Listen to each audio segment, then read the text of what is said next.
नमस्कार, आप देख रहे हैं फर्स्ट इंडिया न्यूज़ की खास पेशकश खास मुलाकात में हम अलग अलग हस्तियों से मुलाकात करवाते हैं। राजनीति की भी होती है, फिल्मों की भी होती है, समाज सेवा की भी होती है और धरातल पर काम करने वाली भी। लेकिन आज हम आपकी मुलाकात करा रहे हैं ऐसे राम लक्ष्मण से जो भले सच के नहीं हो लेकिन सच से कम भी नहीं है।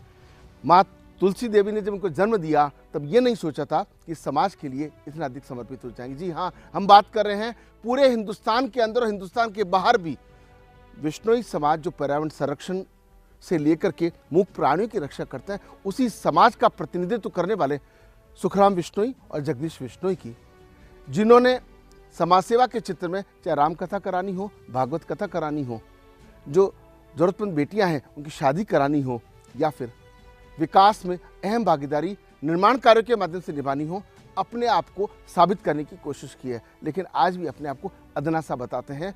और चूंकि उनका जो गांव है करवल रोड पर, वहां पहुंचकर हमने ये जानने की कोशिश की है कि आखिर गांव का जीवन क्या है, आखिर समाज सेवा का जीवन क्या है, उनके सपने क्या है और किस तरीके से विश्नोई समाज का प्रतिनिधित्व करते हुए समाज सेवा के क्षेत्र में क्या क्या करना चाहते हैं। और इस कार्यक्रम में इस वक्त सबसे पहले परिचय करेंगे सुखराम विश्नोई, जिनका अपना एक अलग बैकग्राउंड है।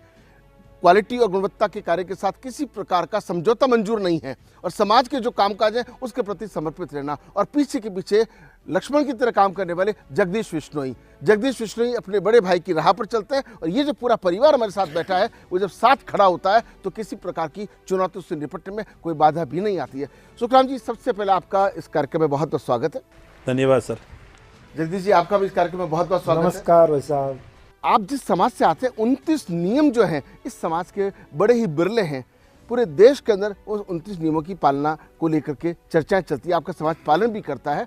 कैसा लगता है, आप उस समाज से आते हैं और खुद उन नियमों की पालना कितनी कर पाते हैं? देखो जी, ये हमारे गुरु महाराज जम्बेश्वर भगवान ने बहुत ही अच्छे नियम दिए हैं हमारे समाज को, और जो इस नियम का पालन करने वाला वही विष्णु होता है। 20 और 9 धर्म नियम का पालन करना विष्णु ही। और हमारे समाज के सारे लोग मैक्सिमम कुछ एक को छोड़ करके मैक्सिमम जो है धर्म का नियम का पालन करते हैं। जैसे मान लो स्नान करना, सुबह जल्दी उठ के स्नान करते हैं, और हमारे जैसे मान लो गया भैंसे रखते हैं, और तो वो दुआरी भी स्नान करने के बाद में औरतें करती है। पहले ऐसे बिना स्नान किए वो भी नहीं करते हैं। फिर उसके बाद में हम लोग भी नाम करें स्नान करने के बाद में घर में यज्ञ करते हैं। प्रतिदिन घर में यज्ञ होता है, विष्णु यज्ञ। और उसके बाद में अपने दिनचर्या से जाते हैं, और उसी में ही ये पर्यावरण संरक्षण हो चाहे जीव रक्षा हो, ये सारे उसी में आते हैं। जो आदमी 29 नियम पालन करता है, गुरु महाराज उसकी बड़ी उसमें मेहरबानी रखते हैं, और उसका जीवन भी बड़ा सरल और बहुत ही पुण्य के हिसाब से चलने वाला अच्छा निर्भर करता है। लेकिन कहते हैं कि आपका जब तक प्रतिष्ठा तब बनती है कि आपका काम अच्छा हो, और काम गुणवत्ता क्वालिटी का होता है, तो चाहे समाज हो चाहे प्रदेश हो, राष्ट्र में आपका नाम होता है। जिस ठेकेदारी व्यवसाय से जुड़े होते हैं, कई बार अलग अलग तरह की तस्वीर ठेकेदारों की, उनके कामों की होती है। लेकिन सुना है कि आप किसी भी सूरत में क्वालिटी और गुणवत्ता के साथ समझौता नहीं करते हैं। आज जो भी देश विकास कर रहा है, चाहे अमेरिका कर रहा हो, लंदन कर रहा हो, रशिया कर रहा हो, कोई भी देश जो कर रहा है वो क्वालिटी के आधार पर कर रहा है।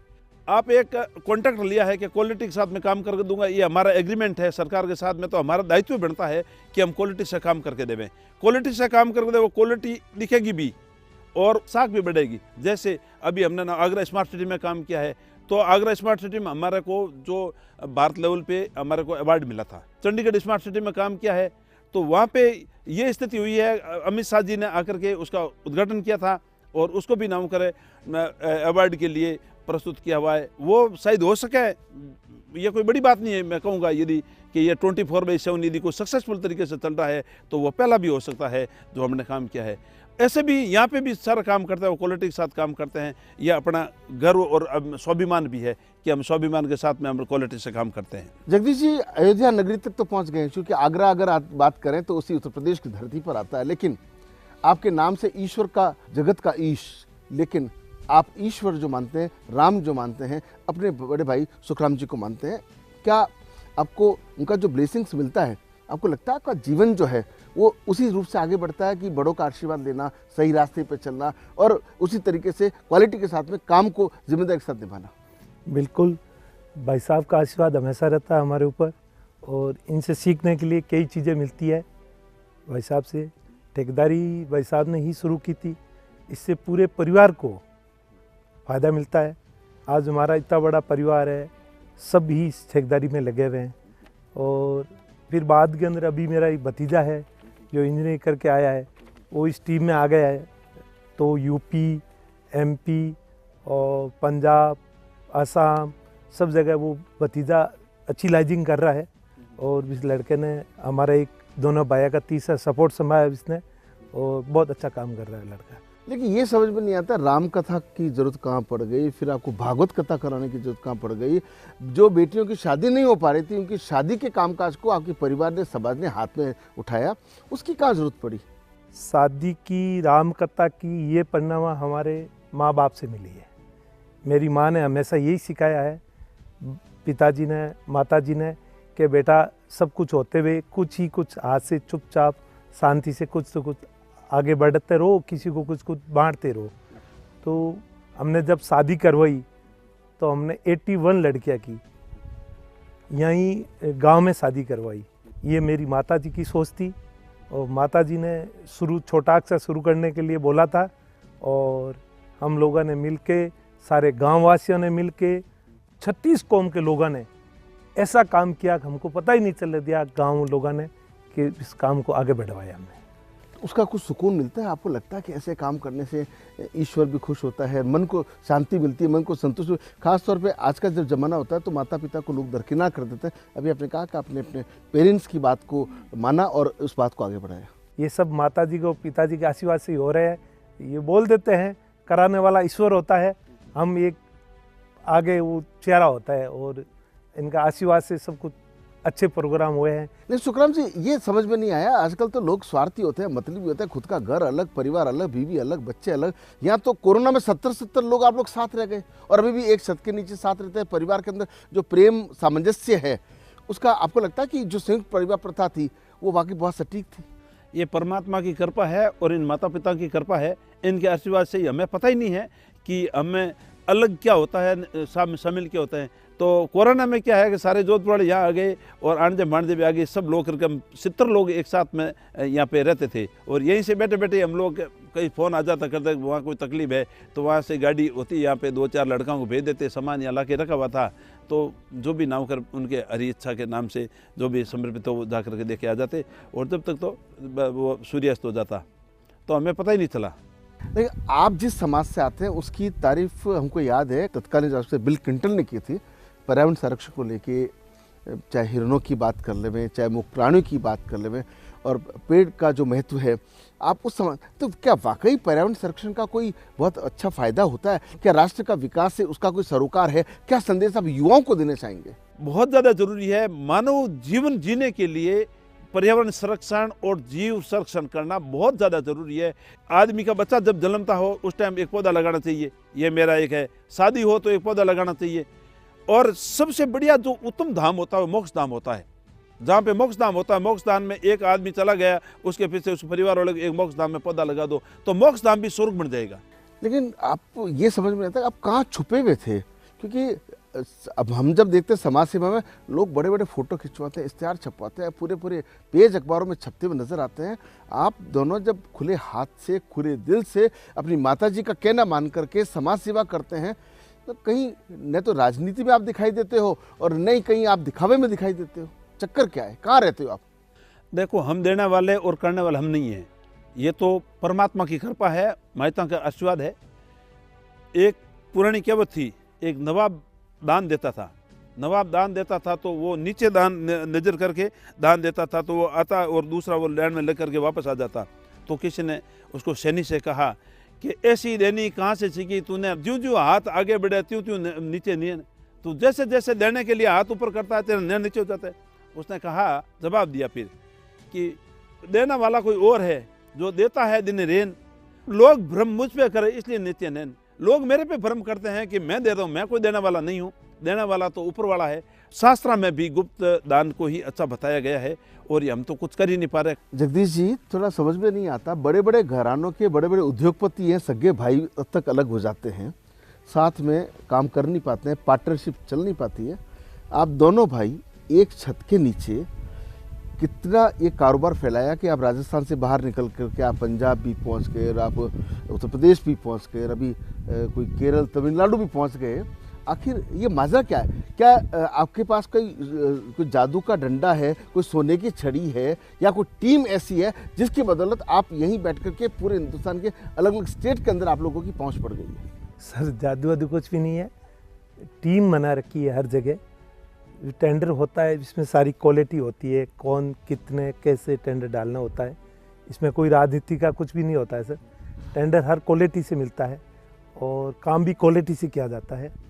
और राम के बेटे भी राम हैं, जो मेरा भतीजा है, इसने अलग अलग जगह टीम बना रखी है, इसका नाम ही राम रतन है। तो वो राम जैसा ही है, पीछे पीढ़ी में भी वो बच्चा अच्छा काम कर रहा है। तो कुछ इस लड़के ने बाहर के लोगों से, आपके साथ पढ़ने वाला से मिला जुला के इन सब जगह आपकी टीम सेट कर रखी है। ज़्यादा बाहर का काम तो भतीजा देखता है, इसकी लोगों से पहचान बड़ी अच्छी है। आने वाली पीढ़ी को लेकर वो अच्छा काम कर रहा है सर। लेकिन कहते हैं कि जो ज़्यादा कामकाज मिलता है तो टैक्स भी ज़्यादा था। क्या आप बराबर टैक्स दे रहे हैं कि नहीं दे रहे? क्योंकि जिस तरीके से राष्ट्र का जो एक नागरिक होता है उसकी एक जिम्मेदारी होती है। तो कई राज्यों में जो कामकाज बढ़ता है टैक्स वैक्स भी बराबर दे रहे हैं आप? टैक्स लेने वाला समय पे ले लेते हैं और काम हम देरी से करते हैं तो इस काम की पेनल्टी भी लगती है, परंतु टैक्स देना और काम करना ये फिक्स है सर। लेकिन रिजल्ट ओरिएंटेड काम बहुत ज़रूरी है। आप अच्छा काम करेंगे तो और काम मिलेगा, आप गुणवत्ता काम करेंगे आपकी तारीफ होगी, आप अच्छा काम करेंगे घर परिवार शाबाशी देगा, उससे बढ़कर मन को संतुष्टि मिलती है। तो वो जो मन को संतुष्टि मिलने, सुकून का जो कामकाज है, उसको लेकर के आप कितना ओरिएंटेड रहते हैं। क्योंकि एक तो फॉर्मेलिटी से काम कर देना, एक क्वालिटी का काम करना, क्योंकि काम वापस दूसरे दिन भी चाहिए, अगला टेंडर भी चाहिए। कैसे उसको मैनेज करते हैं? टेंडर से अलग है सर। जैसे हमने यूपी में काम किया था आगरे के अंदर, जब इसका काम पूरा हो रहे थे तो इसका उद्घाटन करने के लिए योगी जी खुद पधारे, तब एक कॉन्फिडेंस आता है कि अपने काम किया और इतना काम अच्छा है जो मुख्यमंत्री आके काम का उद्घाटन करेंगे।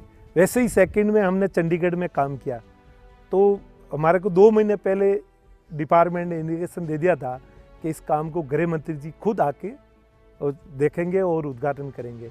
तो आज के दिन वर्ल्ड का टॉप 1 नंबर काम है, जो फॉरेन से लोग आते हैं देखने के लिए। काम छोटा ही है सर, परंतु इसको देखने के लिए कि किस घर में कितना लीटर पानी गया है। हमको जैसे 100 लीटर पानी दिया तो हम सरकार को 100 लीटर पानी का हिसाब दे रहे हैं कि भाई इतने इतने लीटर इन घरा के अंदर हमने पानी दिया है। और हम पानी को बिल्कुल लीकेज बेस्ट ये बिल्कुल नहीं होने देते हैं। और इसका 15 साल तक सिस्टम को चलाना है, तो बड़ा अच्छा लगता है। बड़ा आदमी आता है, इस काम को देखता है और कॉन्फिडेंस भी आता है। काम 1-2 काम हमने बड़ा किया तो इससे कॉन्फिडेंस भी आ गया, अच्छे काम हुए हमारे।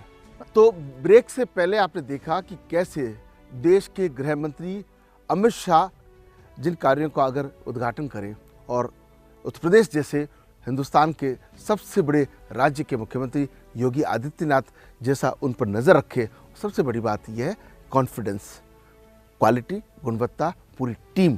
कोई अकेला चना भाड़ नहीं फोड़ सकता, पूरी टीम जब तक कामकाज नहीं करती। लेकिन ब्रेक के बाद बताएंगे कि सुखराम बिश्नोई और जगदीश बिश्नोई का पॉलिटिकल कनेक्शन क्या है। ऐसा क्या कनेक्शन है जिसकी वजह से हिंदुस्तान के कई राज्यों तक पहुंच बन गई है, और क्या ये दोनों चेहरे आने वाले समय में चुनाव में दिखाई दे सकते हैं? क्या इन दोनों चेहरों की जो अपने समाज में कितनी पैठ है और उस पैठ का कितना लाभ मिलता है? देखते रहिए फर्स्ट इंडिया न्यूज़। मिलते हैं एक छोटे से ब्रेक के बाद।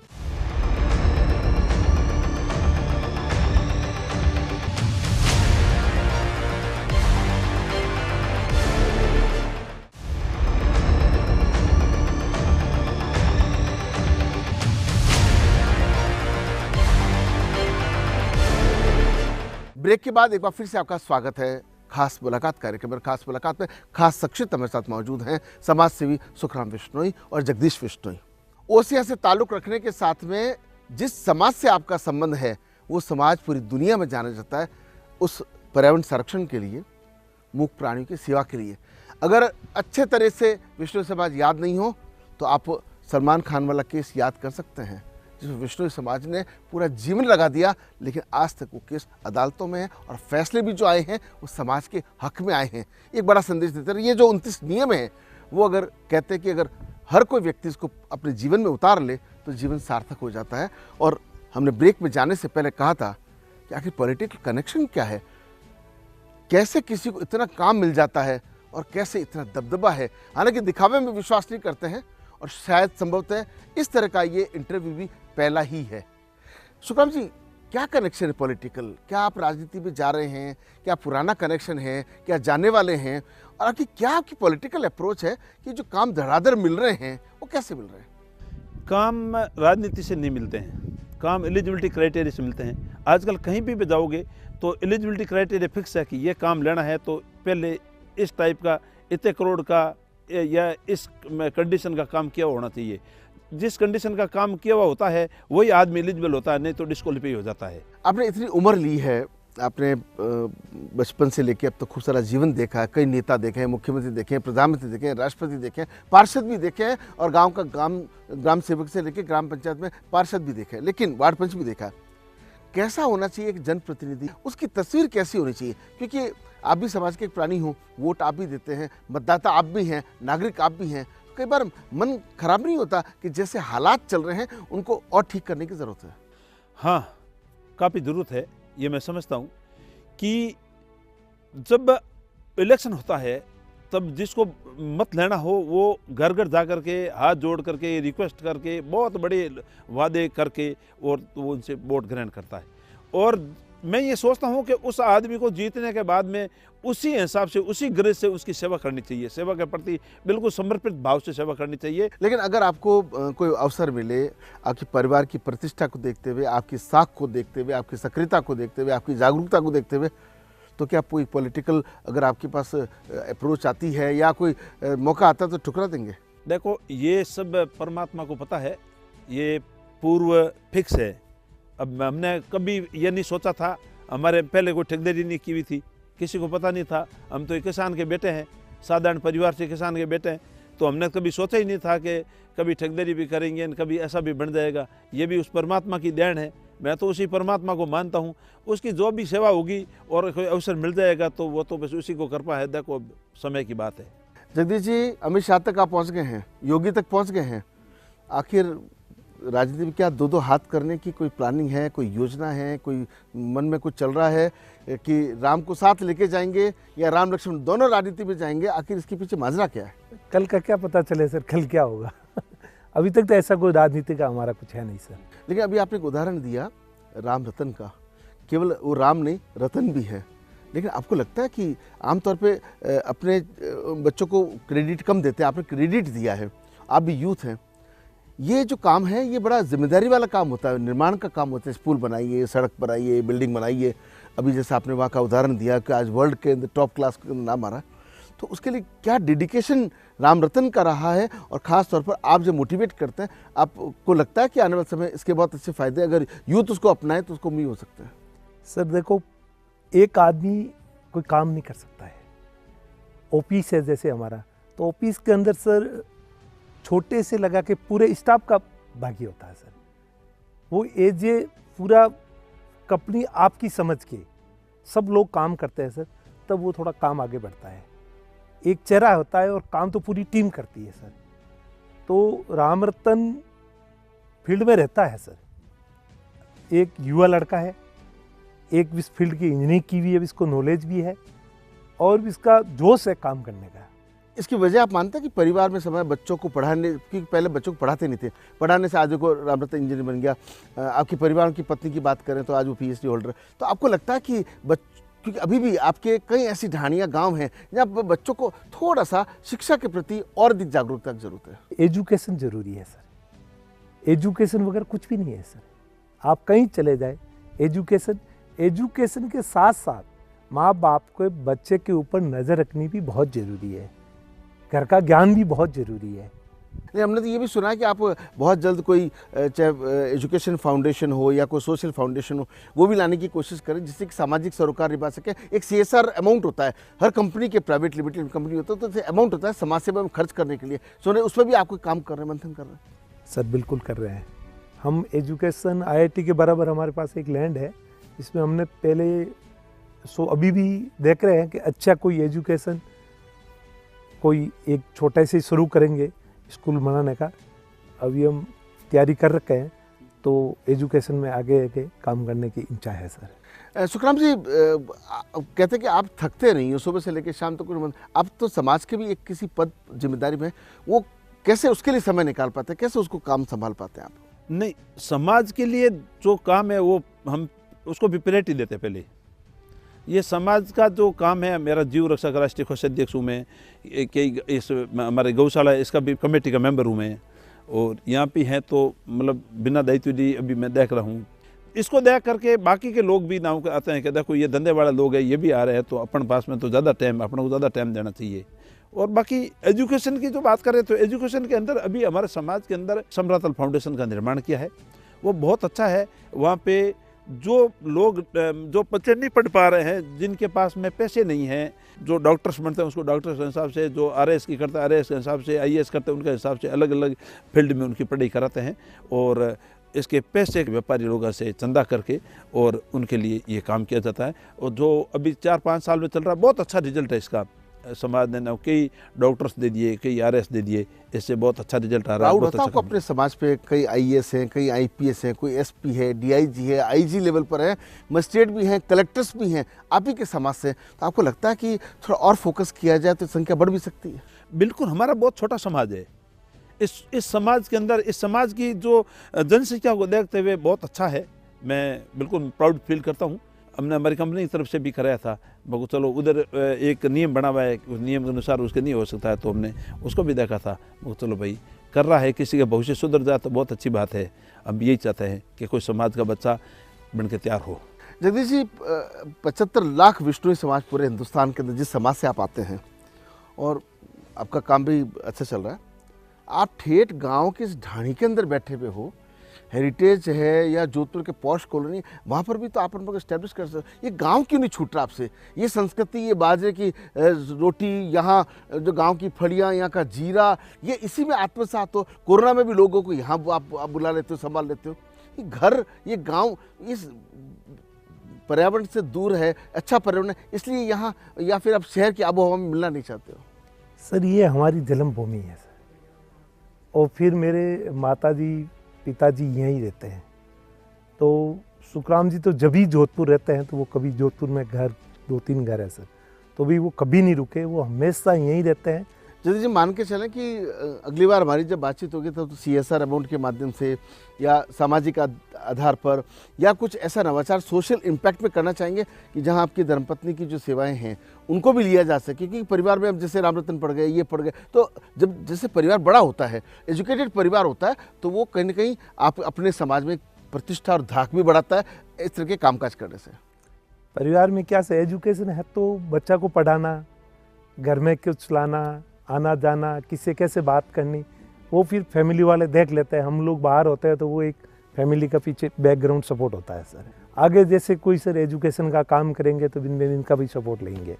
तो देखा आपने किस तरीके से राम और लक्ष्मण यानी सुखराम विष्णुई और जगदीश विष्णुई ने परिवार के संस्कारों से लेकर समाज की जो दीक्षा है उसके साथ साथ अपने क्वालिटी गुणवत्ता के काम के अलावा अलग अलग राज्यों में जिस तरीके से अपनी वो पैठ बढ़ा रहे हैं, प्रतिष्ठा से कामकाज कर रहे हैं। राम रतन भी साथ दे रहा है, माँ तुलसी का आशीर्वाद भी है और PhD धारक भी साथ में खड़ी है। लेकिन सबसे बड़ी बात है कि ज़मीन पर रहना, धरती पर रहना, अपनी माँ को, अपने गाँव को, अपनी माटी को सब कुछ मानना, और उसके साथ में मन में संतुष्टि कब होती है? जब समाज सेवा के लिए हाथ और दिल खुले रखना। और ऐसे में कहीं न कहीं ये उदाहरण राजस्थान की जो 8 करोड़ की जनता है उसे बिरले ही मिलते हैं जो परिवार के साथ, समाज के साथ, प्रदेश को, राष्ट्र को समर्पित रहते हैं। अगले किसी एपिसोड में हम आपको इसी तरह मिलेंगे किसी और शख्सियत। पूरी टीम को दीजिए इजाज़त। नमस्कार।